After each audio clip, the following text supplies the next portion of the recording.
I'm from Cainta. I'm Ilocano. But I don't like Marcos. Ayoko kay Marcos. The most corrupt president. Kahit wala si Congressman Sardico. Alam ko na yun.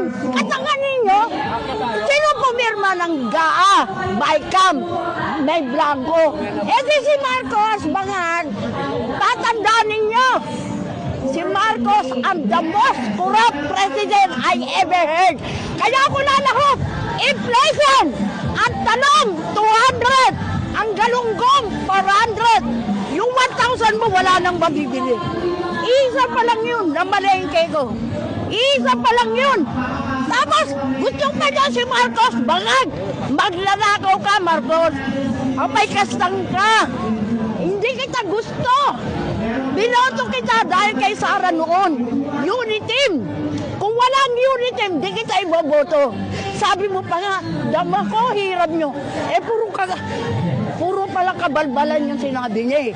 Kinumpanya ko pa yan. Nagbayad pa ako.